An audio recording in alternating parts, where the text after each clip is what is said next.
What if I told you that every financial crisis, every bailout, every policy that makes the rich richer and you poorer wasn't a failure of government? What if it was the system working exactly as purchased? Here's the thing nobody wants you to understand. Money doesn't just influence politics. Money is politics. The people writing financial regulations? Former Wall Street executives. The people enforcing those regulations? Future Wall Street executives. The people bailing out banks with your tax dollars? Wall Street executives on temporary government payroll. This isn't corruption. Corruption implies the system is broken. This is the system functioning perfectly, just not for you. Think about your own life. You can't afford healthcare, can't afford housing, can't afford education. But somehow, we always have trillions of dollars to bail out banks, subsidize corporations, and finance wars. Ever wonder why? It's because the people making those decisions don't represent you. They represent the people who funded their campaigns, who promised them seven-figure jobs when they leave office, who literally write the legislation that gets passed under a congressman's name. Before we go further, drop a comment. Where are you watching from? And do you believe your vote matters more than a billionaire's checkbook? Because this story will show you exactly how money became the only vote that counts. Subscribe for the unfiltered truth they don't teach in civics class. Let's rewind to 1971, the year money and power became the same thing. In 1971, Lewis Powell, a corporate lawyer, wrote a confidential memo to the U.S. Chamber of Commerce. It was titled, "Attack on American Free Enterprise System." Powell argued that business was under assault from activists, environmentalists, and consumer protection advocates. His solution? Corporate America needed to get political. He called for funding think tanks to shape public opinion, placing corporate-friendly professors in universities, lobbying Congress aggressively, and taking over the court system by appointing business-friendly judges. 2 months after writing this memo, Powell was appointed to the Supreme Court by Richard Nixon. And over the next 50 years, every single recommendation in that memo was executed. Sound familiar? Because this is the exact blueprint that built the modern political system. Every industry, finance, pharma, tech, defense, adopted Powell's playbook. In 1974, there were 175 registered lobbyists in Washington, D.C. By 2024, over 12,000. And they're not lobbying for you. They're lobbying for the corporations that pay them $300, $500 per hour to write legislation. Here's how it works. A Wall Street bank wants to eliminate a regulation, say, the part of Dodd-Frank that limits risky derivatives trading. They can't just call a senator and say, kill this rule. So instead, they donate $500,000 to the senator's campaign through PACs and bundlers. Hire a lobbying firm staffed with former congressional aides who know exactly which senators can be bought. Have those lobbyists literally draft a legislation to repeal the rule. The senator introduces the bill often without even reading it. The bill passes, the regulation dies, and the bank goes back to making billions in risky trades. Sound familiar? Because this is exactly what happened in 2018 when Congress gutted key provisions of Dodd-Frank, the law that was supposed to prevent another 2008 collapse. Who wrote the legislation? Citigroup lobbyists. Literally. Journalists compared the bill to internal Citigroup documents and found 70 out of 85 lines were identical. A bill written by a bank, introduced by Congress, passed into law. That's not democracy. That's purchased governance. But it gets worse. The revolving door isn't just about lobbying. It's about personnel. Let me give you the pattern. Step 1. Work at Goldman Sachs, JP Morgan, or BlackRock for 10 to 20 years. Make millions. Step 2. Get appointed to a regulatory position, Treasury Secretary, Sec Chair, Federal Reserve Governor. Step 3. Write rules that benefit your former employer and future employer, because you're going back. Step 4. Leave government. Return to Wall Street with a 7-figure consulting contract and board seats. Step 5. Repeat. This isn't a conspiracy theory. This is documented, public record. Let's look at names. Robert Rubin, Goldman Sachs co-chairman to Treasury Secretary under Clinton to Citigroup vice chairman, made $126 million before Citi collapsed in 2008 and got bailed out.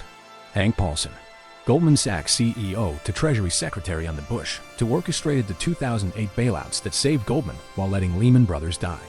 Tim Geithner, Federal Reserve to Treasury Secretary under Obama to private equity firm Warburg Pincus president, making millions. Steve Mnuchin, Goldman Sachs partner to hedge fund manager to Treasury Secretary under Trump to back to private finance. Sound familiar? Because every administration, Democrat or Republican, puts Wall Street executives in charge of financial policy. It doesn't matter who you vote for. The same people run the system, and they're not public servants. They're wealth extractors on a government salary vacation. Here's the part that should enrage you. In 2008, The financial system collapsed because Wall Street made reckless, fraudulent bets. The economy lost $22 trillion in wealth. 10 million Americans lost their homes. Unemployment hit 10%. How many Wall Street executives went to jail? 1. A single mid-level trader at Credit Suisse. Not the CEOs. Not the risk managers. Not the executives who signed off on fraudulent mortgage securities. Not the people who committed perjury in foreclosure courts. 1 guy. Meanwhile, those same executives got $700 billion in TARP bailouts, $16 trillion in secret Federal Reserve loans, record bonuses by 2010, and 0 criminal charges. Who made the decision not to prosecute? Eric Holder, Attorney General under Obama. Former law partner at Covington and Burling, a firm that represented Wall Street banks. After leaving the DOJ in 2015, Holder returned to Covington and Burling as a partner. The revolving door in action. You bail out the banks. You don't prosecute the criminals. Then you get rewarded with a cushy private sector job. This is how money became political power. And it's only accelerating. So when did this system fully merge? When did Wall Street and Washington stop pretending to be separate?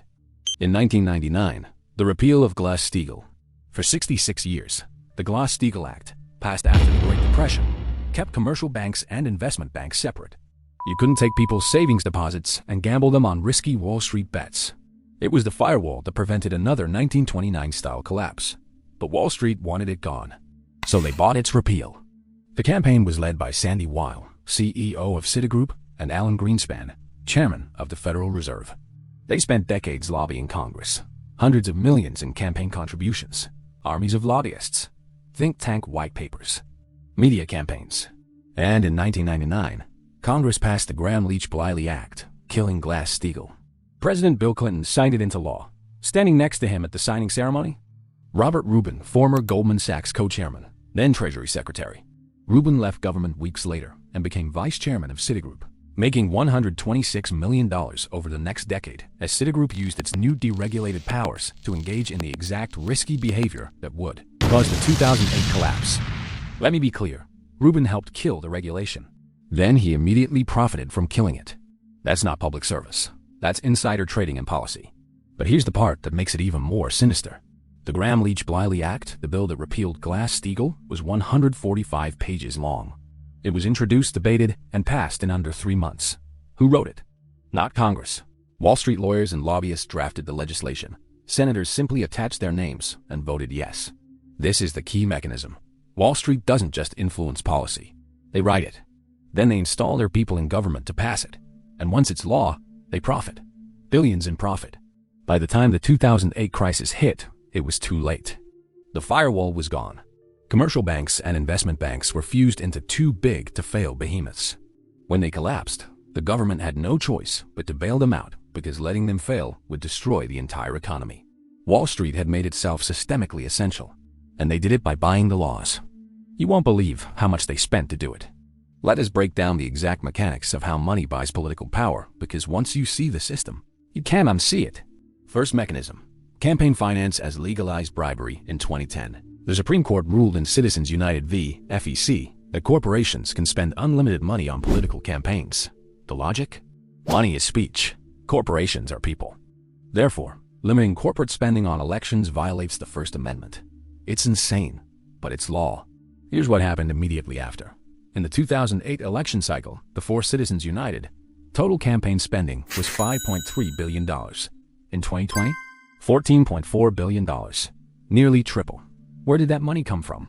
Not you, not small donors. It came from super PACs, political action committees that can raise unlimited money from corporations, billionaires, and special interests. Let's look at the financial sector specifically.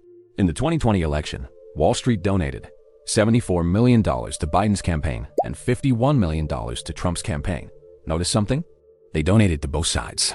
Because it doesn't matter who wins. Wall Street owns both parties. And it's not just presidential races. Congressional races are even cheaper to buy. The average cost to win a Senate seat, $10–15 million. The average cost to win a House seat, $2 million. For a Wall Street bank that makes $30 billion in annual profit, spending $2 million to buy a congressman is pocket change. And the return on investment? Massive. A 2009 study found that for every $1 spent on lobbying, corporations get back $220 in tax breaks, subsidies, or favorable regulations.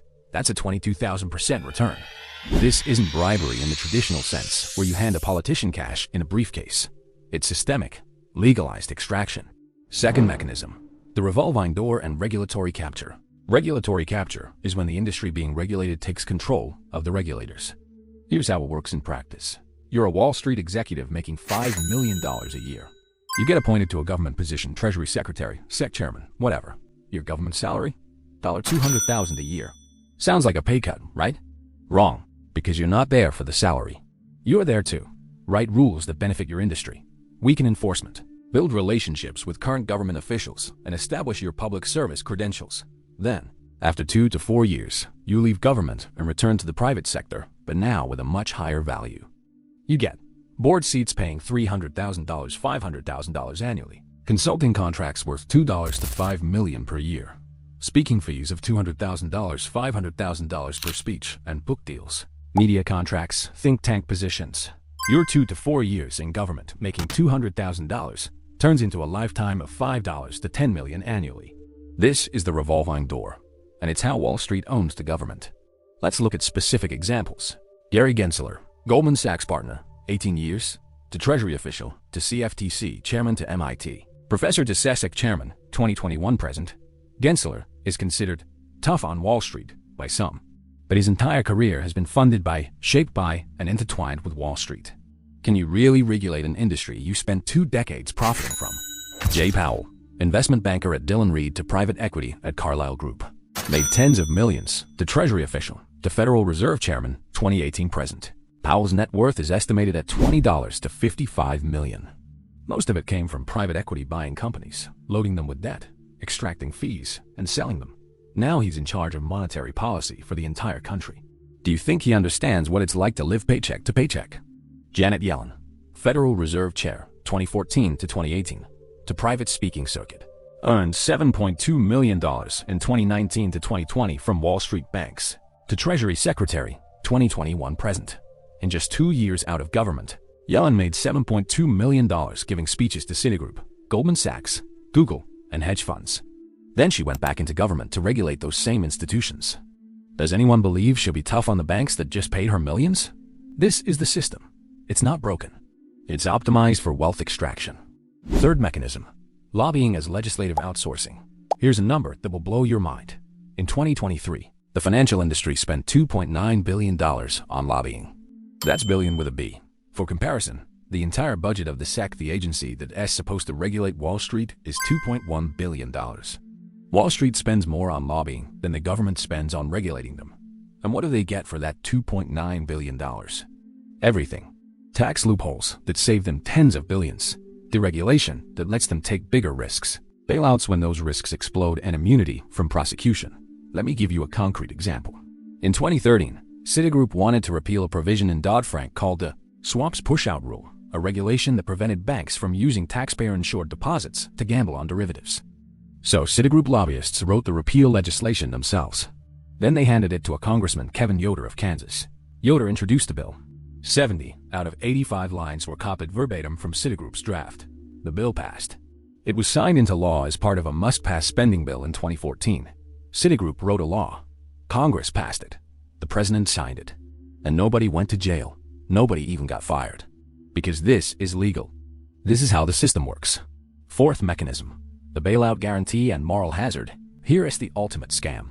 Wall Street can take infinite risk because they know the government will bail them out. This is called moral hazard when you're insulated from the consequences of your actions. You act recklessly. Let's look at the numbers. 2008 financial crisis. TARP, Troubled Asset Relief Program, $700 billion. Federal Reserve secret loans, $16 trillion, revealed by a 2011 audit. Total cost to the economy, $22 trillion in lost wealth. 2020 COVID crisis. Federal Reserve balance sheet expansion, $4.5 trillion. Corporate bond purchases, asset-backed securities, repo operations, all to prop up financial markets. Result: stock market hit all-time highs, while 20 million Americans were unemployed. The pattern is clear. Privatize the profits, socialize the losses. When Wall Street wins, executives get bonuses. When Wall Street loses, taxpayers get the bill. And who makes the decision to bail them out? Former Wall Street executives in government. In 2008, Hank Paulson, former Goldman Sachs CEO, then Treasury Secretary, literally decided which banks lived and which died. Goldman Sachs, saved. Lehman Brothers, destroyed. Bear Stearns, sold to JP Morgan with government guarantees. It wasn't economics. It was favoritism. And the revolving door ensured nobody questioned it. Fifth mechanism, intellectual capture and the propaganda machine. Here's the most insidious part. Wall Street doesn't just buy politicians. They buy ideas. Think tanks, universities, economists, media outlets, all funded by financial industry money. Let's look at academia. Wall Street banks donate hundreds of millions to economics departments at Harvard, MIT, Columbia, Chicago. In return, those professors write papers justifying deregulation, testify before Congress in favor of Wall Street policies, train the next generation of economists in pro-finance ideology, and appear on TV as neutral experts without disclosing their funding. A 2010 documentary, Inside Job, exposed that many economists who advocated for deregulation before 2008 were being paid by Wall Street but never disclosed it. This is intellectual capture. The ideas that shape policy are bought and paid for. The same thing happens in media. CNBC, Bloomberg, Wall Street Journal all rely on financial industry advertising and access. If you're a journalist who writes too many critical pieces about Wall Street, you lose access to sources, interviews, scoops. So most financial journalism is softened, sanitized, or outright promotional. The result? The public believes deregulation is good, bailouts are necessary, Wall Street deserves its wealth, and the system is working, but it's all propaganda, funded by the industry being covered. Sixth mechanism, the modern acceleration. BlackRock and the government merger, the latest evolution. Wall Street doesn't even need to lobby anymore. They just become the government. In 2020, when the Federal Reserve needed help buying corporate bonds and managing bailout programs, who did they hire? BlackRock, the largest asset manager in the world. $10 trillion under management. BlackRock was hired to advise the Fed on which assets to buy, manage the purchase programs, and essentially decide which companies got bailout money. This is a direct conflict of interest. BlackRock manages money for those same companies. They profit when asset prices rise, and the Federal Reserve outsourced monetary policy to them. This isn't regulatory capture anymore. This is full merger. Government and finance are now one entity. So where does this leave us? Money hasn't just influenced politics. It's become politics. The financial system and the government are no longer separate institutions. They're a single, fused entity where executives rotate between Wall Street boardrooms and government offices, writing rules that enrich themselves and calling it public service. And it's accelerating. Every crisis makes it worse. Every bailout makes Wall Street more powerful.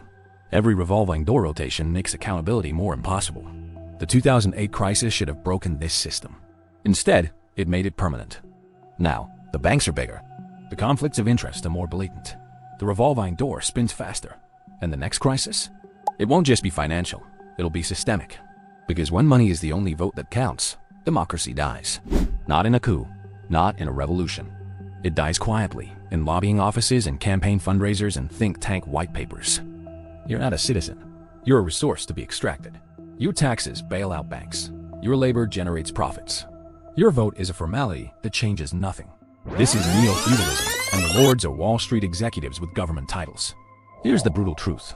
We don't live in a democracy. We live in a plutocracy disguised as democracy. The illusion is maintained through elections.